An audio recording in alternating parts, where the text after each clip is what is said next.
എൻ്റെ പേര് Shuhaib റിയാലു, Indian acupuncture practice അസോസിയേഷൻ്റെ പ്രസിഡൻ്റാണ്. ഇപ്പോൾ വീട്ടിൽ പ്രസവവുമായി ബന്ധപ്പെട്ട് ഒട്ടേറെ ചർച്ചകൾ സംഭവിച്ചിരിക്കുകയാണ്. മലപ്പുറം ജില്ലയിലെ ചട്ടിപ്പറമ്പിൽ ഒരു പ്രസവത്തെ തുടർന്ന് ഒരു സ്ത്രീ മരണപ്പെടുകയും അവർ അക്യുപഞ്ചറിസ്റ്റ് ആണെന്നുള്ള വാർത്തയുമാണ് കാര്യമായി പത്രങ്ങളിൽ നമുക്ക് കാണാൻ കഴിയുന്നത്, മീഡിയയിൽ കാണാൻ കഴിയുന്നത്. ഇവിടുത്തെ വിഷയം എന്ന് ചോദിച്ചു കഴിഞ്ഞാൽ, നമ്മളെ അസോസിയേഷനിലോ അല്ലെങ്കിൽ മലപ്പുറം ജില്ലയിലുള്ള ഒട്ടേറെ അസോസിയേഷനുകളുണ്ട്. ഈ അസോസിയേഷനിലുള്ള ഒരു വ്യക്തിയായിട്ട് നമുക്ക് കാണാൻ കഴിയുന്നില്ല. ഇവർ അക്യുപഞ്ചർ പഠിച്ചു എന്ന് പറയുമ്പോൾ പോലും ഇവരെവിടെയാണ് അക്യുപഞ്ചർ പഠിച്ചത് നമുക്ക് മനസ്സിലാവുന്നില്ല.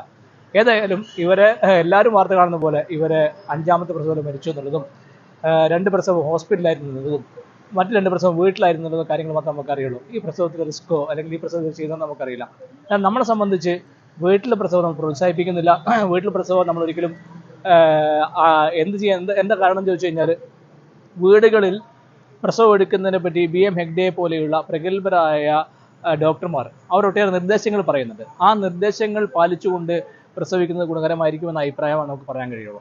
21 ലക്ഷത്തോളം സന്തുഷ്ടരായ ഉപഭോക്താക്കളും 2 ലക്ഷത്തോളം തിമിര ശസ്ത്രക്രിയകളും പൂർത്തിയാക്കിയ മലബാറിലെ ഏക കണ്ണാശുപത്രി Al Salama high hospital, hospital road, Perinthalmanna. അപ്പോൾ വേണ്ടതുപോലെ അറിവും വേണ്ടതുപോലെ സൗകര്യങ്ങളും സാഹചര്യങ്ങളും ഒക്കെ ഹോസ്പിറ്റലുകളുണ്ട്. അപ്പോൾ ഹോസ്പിറ്റൽ പ്രസവമാണ് ഞാൻ പൊതുവെ റെക്കമെൻഡ് ചെയ്യുന്നത്. പല സ്ത്രീകൾ വീട്ടിൽ പ്രസവിക്കുന്ന അവരോട് ചോദിക്കാറുണ്ട്, നിങ്ങൾ എന്തിനാ വീട്ടിൽ പോയി പ്രസവിക്കുന്നത് ചോദിക്കാറുണ്ട്. എന്തുകൊണ്ടാണെന്ന് ചോദിച്ചു കഴിഞ്ഞാൽ, വീട്ടിൽ പ്രസവിക്കുന്ന ഒട്ടേറെ റിസ്ക് ഉള്ളത് കൊണ്ട് തന്നെയാണത്. ഏതായാലും ചട്ടിപ്പറമ്പിൽ ഇവർ അക്യുപഞ്ചറിസ്റ്റാണെന്നുള്ള വാർത്തകളും അതേപോലെ തന്നെ അവർ പ്രസവത്തെ തുടർന്നുണ്ടായ അവരുടെ മരണങ്ങളൊക്കെ തന്നെ ഖേദകരമായ കാര്യങ്ങളാണ്. തീർച്ചയായും ഇത്തരം കാര്യങ്ങൾ ആവർത്തിക്കാതിരിക്കാൻ ആവശ്യമായ നടപടികൾ സ്വീകരിക്കുന്ന അഭിപ്രായം എനിക്ക് പറയാനുള്ളത്. നിലവിൽ അക്യുപഞ്ചറിൽ പ്രസവ ചികിത്സയില്ല. അതുകൊണ്ട് തന്നെ നിങ്ങൾക്ക് ശ്രദ്ധിച്ചാൽ മനസ്സിലാകും, ഒരു അക്യുപഞ്ചർ ചികിത്സാ കേന്ദ്രങ്ങളിലും പ്രസവിക്കാനുള്ള സൗകര്യങ്ങളോ ഒരു ഏർപ്പാടുണ്ടാവില്ല. അവിടെ പ്രസവിക്കാൻ ചികിത്സ നൽകാറുമില്ല.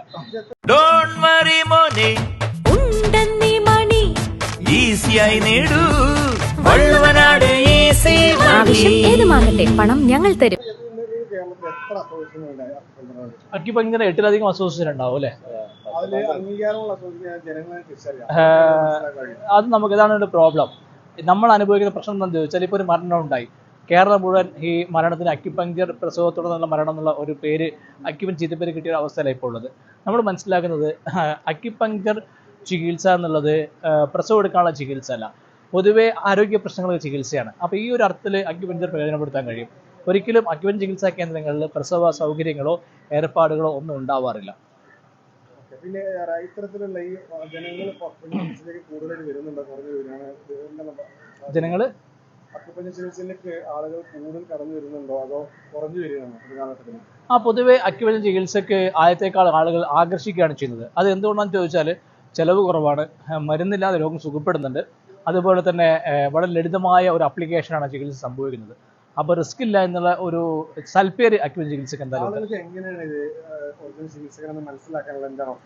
ഇപ്പോൾ നമ്മളെ സംബന്ധിച്ചിട്ട് നമ്മുടെ ചികിത്സാ കേന്ദ്രങ്ങളിൽ ഈ പറയുന്ന പോലെ ഇന്ത്യൻ അക്യുപഞ്ചർ പ്രാക്ടീസ് അസോസിയേഷൻ, ഈ അസോസിയേഷൻ്റെ കാർഡുകൾ, ഈ അസോസിയേഷനുമായി ബന്ധപ്പെട്ട ബോർഡുകൾ, മിക്കവാറും നമ്മുടെ അസോസിയേഷൻ മെമ്പർമാരെ എല്ലാവർക്കും ഈ ഒരു ചിഹ്നമുള്ള ബോർഡ് തന്നെ സ്ഥാപിക്കാൻ നമ്മൾ നിർദ്ദേശിക്കാറുണ്ട്. ഇതെന്തുകൊണ്ടാണെന്ന് ചോദിച്ചാൽ, നമ്മൾ അസോസിയേഷൻ മെമ്പർമാരാണ് നമുക്ക് വേഗം തിരിച്ചറിയാനാണ്.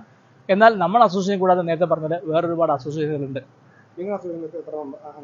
ഏതാണ്ട് 600ഓളം ചികിത്സകരുണ്ട്. കൃത്യമായി മലപ്പുറം ജില്ല കണക്ക് മാത്രം പറയാൻ കഴിയില്ല. മൊത്തം ഏതാണ്ട് 100ലധികം ചികിത്സകൾ മലപ്പുറം ജില്ല തന്നെയാണ്.